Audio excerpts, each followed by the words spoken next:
নমস্কাৰ মৰমৰ ছাত্ৰ ছাত্ৰীসকল যিসকল ছাত্ৰ ছাত্ৰীয়ে 2026 বৰ্ষত মেট্ৰিক পৰীক্ষা দিছা তোমালোকে হয়তো চিন্তা কৰি আছা যে ৰিজাল্টৰ ডেট কেতিয়া সো আজিৰ ভিডিঅ'টো সম্পূৰ্ণলৈকে চালে বুজি পাবা যে ৰিজাল্টৰ ডেট কেতিয়া হ'ব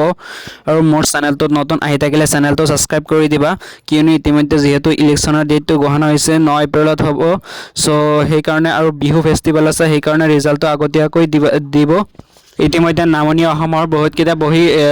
চেকিং কাম সম্পূৰ্ণ হৈছে আৰু উজনি অসমত এতিয়ালৈকে হোৱা নাই কিয়নো ইলেকশ্যনৰ কাৰণে এতিয়া বহুত শিক্ষকক ইলেকশ্যনৰ ডিউটিত পেলাই দিব ইয়াৰ পৰা এইটো স্পষ্ট হৈছে যে ইলেকশ্যনৰ আগত ৰিজাল্টটো নিদিয়ে পলম নকৰাকৈ আজিৰ ভিডিঅ'টো আৰম্ভ কৰা হওক যদি এইবাৰ চাওঁ এইবাৰ টোটেল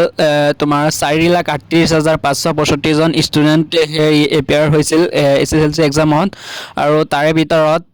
1,90,243 জন আছিল ছাত্ৰ আৰু তাৰে ভিতৰত ছাত্ৰী আছিল তোমাৰ 2,48,322 জন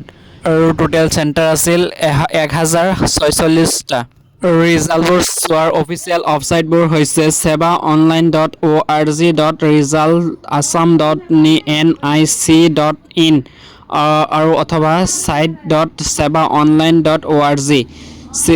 select the Assam SSLC result 2026 এই লিংকটোত গৈ ক্লিক কৰিলে পিছত তোমাৰ এন্টাৰ ইউৰ ৰোল কোড 9 ডিজিটৰ হয় 9টা ডিজিটৰ হয় তুমি এন্টাৰ কৰিবা কৰাৰ পিছত আৰু কেপচা আছে কেপচা মাৰাৰ পিছত আৰু ৰিজাল্টটো খুলকাই যাব ইয়াত স্পষ্টকৈ লিখা আছে যে the Assam Seva SSLC class 10 result 2026 are expected to be declared early likely before April 16, 2026 to avoid clashes with the assembly election and Bihu celebration. While no official date is fixed, official confirm on earlier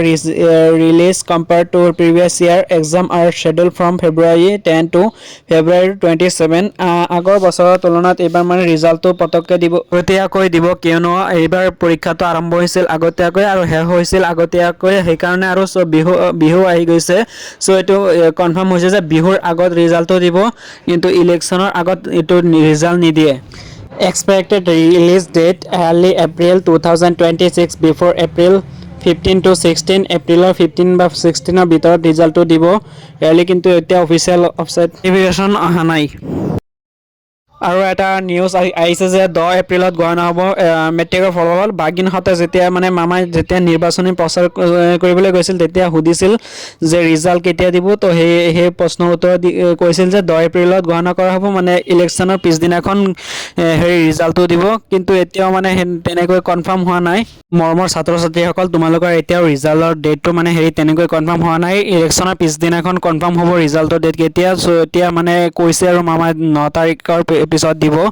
তো সেইটো লৈ ইমান tension কৰিবলগীয়া একো নাই ৰিজাল্টটো মানে যেতিয়া দিব আৰু আগদিনাখন মানে মামাই হেৰি টুইট যোগে জনাই দিব সো এতিয়াও মানে তেনেকৈ কনফাৰ্ম হোৱা নাই তো আজিৰ ভিডিঅ'টো এইখিনি আছিল আৰু মোৰ চেনেলটোত নতুন আহি থাকিলে চেনেলটো ছাবস্ক্ৰাইব কৰি দিবা আৰু আশা কৰোঁ তোমালোকৰ সকলোৰে ৰিজাল্ট ভালেই হওক ধন্যবাদ